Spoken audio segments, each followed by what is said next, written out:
बीते कुछ टाइम में अयोध्या में श्री राम मंदिर के बनने के अनाउंसमेंट के बाद से ही अयोध्या में जो जमीनें हैं, उनकी कीमतों में लगभग 5 से 10 गुना की ग्रोथ देखी गई थी।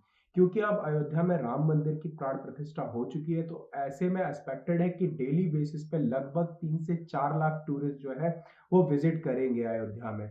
तो जैसे-जैसे अयोध्या में विजिट करने वाले जो टूरिस्ट हैं, उनके नंबर्स जब इंक्रीज़ होंगे, वैसे-वैसे कहीं न कहीं अयोध्या में जो टाउनशिप है और जो होटल है, उनकी जो डिमांड है वो इंक्रीज़ करेगी और इसकी वजह से एक्सपेक्टेड है कि फ्यूचर में जो अयोध्या में ज़मीनें हैं, उनकी कीमत में और ज़्यादा ग्रोथ देखने को मिलेगी। और साथ ही अब इसका इम्पैक्ट जो है वो शेयर मार्केट की कुछ ऐसी कंपनी के शेयर्स की वैल्यू में भी देखने को मिल रहा है, जो कि कहीं न कहीं होटल्स, ट्रांसपोर्टेशन और टूरिज्म है उनसे जुड़ा हुआ है। तो ये जो इस तरीके की कंपनी इनके शेयर्स की वैल्यू में अच्छी खासी ग्रोथ देखी गई है। अगर हम कुछ एग्जांपल्स ले लें तो आपको बता दें कि प्रवेग लिमिटेड जो कि टेंट सिटी होटल और रिजॉर्ट्स किराए पे देने का काम करती है, पहले डेवलप करती है, फिर उसके बाद किराए पे देने का काम करती है। तो जो इसके शेयर्स हैं, उसमें लगभग 63% की ग्रोथ देखी गई है। इसके अलावा अगर हम दूसरी किसी कंपनी के शेयर्स की बात करें तो अयोध्या में मल्टी लेवल पार्किंग डेवलप करने वाली कंपनी सिंदूरी होटल्स के जो शेयर हैं,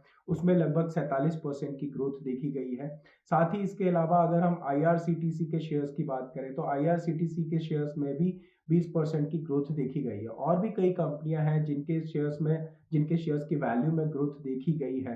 तो एक तरफ अयोध्या में जहां प्रॉपर्टी की वैल्यू है वो इंक्रीज हो रही है, दूसरी तरफ अयोध्या में जो टूरिज्म और होटल इंडस्ट्री है, इनसे जुड़े जो भी कंपनीज हैं उनके शेयर्स में भी जो है वो अच्छी खासी ग्रोथ देखने को मिल रही है। और फ्यूचर में जो बिजनेस है उसमें भी अच्छी खासी ग्रोथ देखने को मिलेगी, जो वहाँ टूरिज्म के वजह से होगा। तो ये थी कुछ जानकारी जो हमने आपके साथ शेयर की। ऐसे ही जानकारी के लिए बने रहिए इंडिया न्यूज़ बिजनेस के साथ। अगर आपको इन्फॉर्मेशन पसंद आई है तो वीडियो को लाइक करिए, चैनल को सब्सक्राइब करिए, कमेंट करके अपना फीडबैक जरूर दीजिए।